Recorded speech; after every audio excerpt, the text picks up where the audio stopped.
December 1944. The forests of the Ardennes lie silent beneath a blanket of snow. To the Allies, the war in Europe feels nearly over. To Hitler, it's only just beginning again. 6 months after D-Day, Nazi Germany is cornered, crushed by Allied bombers from above and the Red Army from the east. But deep inside his mountain fortress, Adolf Hitler is planning the unthinkable. One last strike that could split the Allied armies in two and perhaps turn back time itself. The plan? A massive armored assault through the Ardennes, the same forest Germany had stormed through in 1940. The goal? To seize the port of Antwerp, cut off the British and Americans, and force a peace on his own terms. It would require over 2,000 tanks, 250,000 men, and more fuel than Germany could possibly supply. But in Hitler's eyes, numbers were lies, and faith could move mountains. For the men of the Wehrmacht, fuel had become more precious than blood. By 1944, German oil production had collapsed. Romanian oil fields? Gone. Synthetic plants? Bombed to rubble. Every mile a tank moved burned hope itself. But in the mind of one man, faith would replace fuel. Hitler believed that if his men could just break through, they would capture Allied fuel depots and refuel on the move. A fantasy, born from desperation. His generals warned him, "Mein Führer, without fuel, our panzers will die before they reach the Meuse." Hitler snapped, "Then let them run on the spirit of the German people." And so, in the frozen darkness of December 16, 1944, Germany rolled the dice one last time. 5 panzer armies, over 1,500 tanks, thundered toward the unsuspecting Americans. The Battle of the Bulge had begun. But what Hitler didn't know was that his greatest enemy wasn't Patton or Eisenhower. It was gasoline. Invisible, odorless, vanishing faster than victory itself. At 5:30 a.m. December 16, silence shattered. Over 1,600 German guns erupted at once, lighting up the Ardennes like a storm of fire. The Bulge was born in a single blast. The Allies never saw it coming. Intelligence believed the Germans were broken, too weak to attack. But out of the fog came panzers, King Tigers, Panthers, and mechanized columns stretching for miles. They moved fast, too fast. Each tank drank a gallon of fuel every few hundred yards. German officers watched their fuel gauges drop like hourglasses bleeding sand. But orders were orders, forward. In the tiny Belgian village of Lanzarote, a platoon of 18 Americans held back a battalion of Germans for a full day, just long enough for the U.S. lines to brace for impact. Their stand didn't just delay tanks, it burned precious fuel as German columns idled in snow and traffic. Hitler's clock was ticking. Each hour lost was a convoy's worth of fuel burned into thin air. And then, the weather turned cruel. Snow fell hard. Engines froze. Fuel turned to sludge in the lines. Panzers that once roared now coughed and died in the white silence. For a moment, the lightning war stood still. Desperate crews siphoned fuel from abandoned trucks, sometimes their own ambulances. Men fought for fuel like wolves over scraps. At Allied headquarters, panic turned to resolve. Eisenhower ordered Patton to turn his Third Army north, a maneuver so bold it seemed impossible in winter. But Patton grinned. "I can attack in any direction." While the German front froze, the Allies mobilized the Red Ball Express, convoys of fuel trucks roaring through blizzards to feed the counterattack. For every German gallon lost, the Americans poured 10 more into their engines. By Christmas Eve, many of Hitler's tanks had moved barely half their planned distance. The roads to Antwerp were still a dream. What was once a blitzkrieg had become a funeral march, and the enemy was not the Allies, but cold, distance, and empty fuel tanks. The Battle of the Bulge was no longer a fight for territory.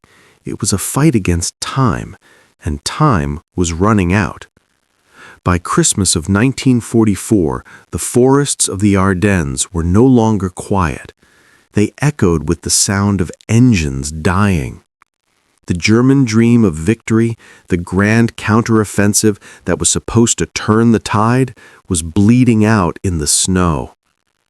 At first, the offensive had moved with terrifying speed.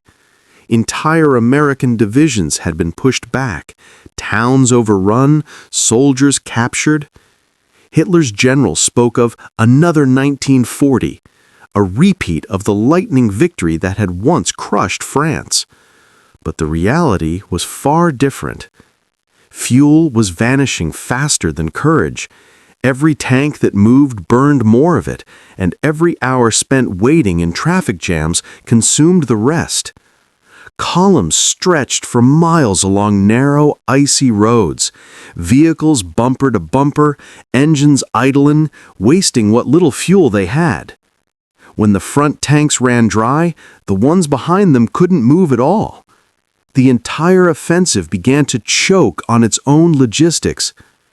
Panzers that had once symbolized unstoppable power now sat helpless, steel beasts turned into frozen tombs. Officers ordered their men to siphon gasoline from destroyed trucks, from field kitchens, even from motorbikes. Some soldiers carried buckets of precious fuel through the snow, guarding it like liquid gold. Others abandoned their tanks entirely and continued the fight on foot. On the Allied side, things were changing rapidly. The surprise was over. General Eisenhower had reorganized his lines, and reinforcements were pouring in from every direction. But the key, the man who would turn disaster into victory, was George S. Patton. 3 days after the German attack began, Patton did what most generals would call impossible. He pivoted his entire army, 3 divisions, over 100,000 men, 90 degrees north, through ice and mud to relieve the besieged town of Bastogne. His men moved so fast that even the weather couldn't slow them down. Every tank, every truck, every soldier pushed forward through the storm. Patton's tanks drank fuel like water. But unlike the Germans, the Americans had it in abundance. The Red Ball Express, a lifeline of trucks manned mostly by African-American drivers, carried millions of gallons of gasoline across France, racing through the night, headlights blacked out to avoid air attacks. While Hitler's tanks froze, America's engines roared to life. Inside Bastogne, the 101st Airborne Division was surrounded, cut off, freezing, and low on supplies. German tanks circled the town like wolves. They demanded surrender, but the American commander, General Anthony McAuliffe, sent a single word in reply: nuts. That defiance became the turning point. Patton's armored columns crashed into the German lines on December 26th, breaking the siege and delivering fuel, ammunition, and hope. What was meant to be Hitler's triumphant breakthrough had become his army's last stand. In his bunker, Hitler refused to believe the reports. He raged at his generals, accusing them of betrayal, cowardice, incompetence. But there was no one left to blame.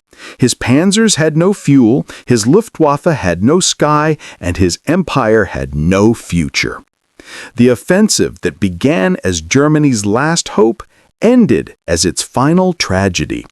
Over 100,000 German soldiers were killed, wounded, or captured. The Allies lost heavily too, but they could replace their men, their tanks, their gasoline. Germany could not. The Battle of the Bulge cost Germany its last reserves of men and fuel. When the snow melted, the Reich had nothing left to fight with. 3 months later, the Allies crossed the Rhine. 4 months later, Hitler was dead. And so, the war that had begun with Blitzkrieg, the Lightning War, ended in silence and smoke, starved of the one thing it could never conquer, the fuel that kept its heart beating. Fuel, frost, and fate. How Germany's desperate hunt for gasoline doomed Hitler's final gamble. In the end, Hitler's greatest enemy wasn't the Allies.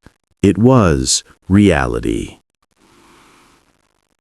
A war built on speed ended in the snow. January 1945. The forest was silent again. The battle was over, and with it, Hitler's last dream of victory. What had begun as a bold counterattack ended as a frozen graveyard of steel. Hundreds of German tanks littered the roads, their tracks locked in ice, their fuel tanks bone dry. Thousands of soldiers, once proud veterans of Blitzkrieg, now trudged westward as prisoners, hungry, frostbitten, defeated. For the Allies, it was a costly win. Nearly 90,000 casualties, killed, wounded, or missing. But for Germany, it was final. In Berlin, the news hit like a hammer. Hitler's generals tried to hide the truth, but he already knew. The dream of the 1,000-year Reich had less than 100 days left to live. His reaction was pure fury. He screamed that his armies had betrayed him, that cowardice, not fuel, had lost the battle, that God himself had abandoned Germany. But the truth was colder than the Ardennes snow. Germany had run out of everything: fuel, manpower, time. While the last tanks froze in Belgium, the skies over Germany burned. The Allies had total air dominance. Every day, hundreds of B-17s and Lancasters turned cities into rubble: Cologne, Dresden, Hamburg. Factories stopped producing, trains stopped running. Even the German people, once hypnotized by Hitler's speeches, began to realize the war was lost. In the east, the Red Army was advancing millions strong, unstoppable. After surviving the horrors of Stalingrad and Kursk, the Soviets were coming for revenge. And nothing, not weather, not walls, not armies, could stand in their way. German civilians fled west by the millions, terrified of what was coming. Villages emptied. Trains overflowed with refugees. And for the first time, even Nazi officers began to whisper the word no one dared say aloud: defeat. For the Western Allies, the path to victory was now clear. Eisenhower ordered a full advance toward the Rhine, the natural barrier to Germany itself. Montgomery attacked from the north. Patton, furious and relentless, charged from the south. The Rhine, that mythical river that had protected Germany for centuries, was crossed in days. American engineers built pontoon bridges faster than the Germans could destroy them. By March, Allied tanks were rolling across into the fatherland. Entire German divisions began surrendering without a fight. Many soldiers were just teenagers, the so-called Hitlerjugend, boys with rifles too heavy for their shoulders. They had been told they were saving Germany. Instead, they were dying for a lie. In Berlin, Hitler withdrew completely from reality. He still spoke of miracle weapons, jet planes, secret rockets, invisible divisions that didn't exist. His generals begged him to surrender. He refused. He ordered them to fight to the last bullet, the last man, the last child. By April 1945, the Soviet guns were close enough to be heard in the streets of Berlin. The city shook day and night. In his bunker, surrounded by concrete and despair, Adolf Hitler dictated his final will and testament. He blamed everyone but himself. Then, on April 30th, he ended his life the same way his empire had lived, in fire and delusion. The war that had begun with roaring engines and marching boots ended in silence. Europe was in ruins. 50 million dead. Cities erased forever. Families shattered. But from the ashes of that winter, the world was reborn. Nations learned, painfully, brutally, what happens when hate becomes policy, and when one man's madness consumes a generation. The Battle of the Bulge was not just the last battle of a dying empire. It was a warning, a lesson carved in snow and blood. That arrogance destroys, that obsession blinds, and that even the mightiest war machine can be defeated by a lack of humanity and a tank with no fuel. May 1945. The guns finally fell silent. After 6 years of fire, Europe was a graveyard. From the ruins of Warsaw to the ashes of Dresden, nothing remained untouched. More than 50 million lives had been lost.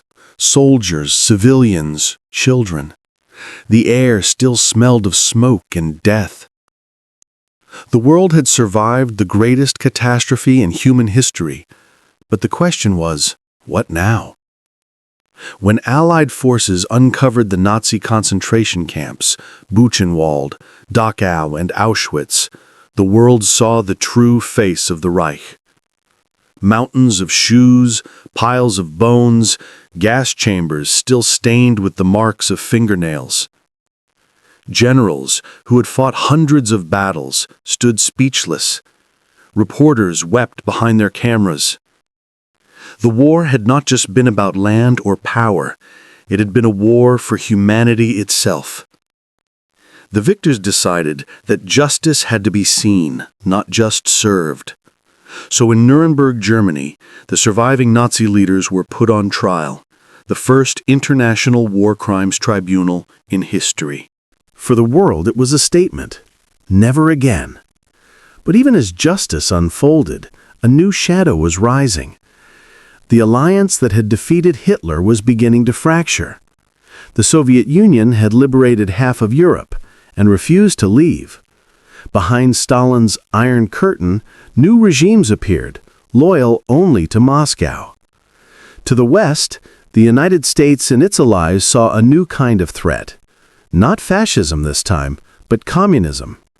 And so, before the ashes of one world war had cooled, the foundations of another conflict were already being laid, the Cold War. The United States chose a different weapon, not bombs, but rebuilding. Through the Marshall Plan, America poured billions of dollars into Europe, rebuilding factories, cities, and hope. While Soviet tanks occupied Eastern Europe, American dollars rebuilt the West. It was a battle not for land, but for hearts, minds, and futures. Meanwhile, on the other side of the world, the war's closing act had rewritten history itself. 2 atomic bombs, one over Hiroshima, another over Nagasaki, unleashed power beyond imagination. In seconds, cities vanished. Tens of thousands died instantly. The age of the atom had begun. Japan surrendered, and World War II ended, but humanity had crossed a line it could never uncross. In the aftermath, nations gathered to ensure the world would never see such destruction again. The United Nations was born, not a perfect institution, but a hope.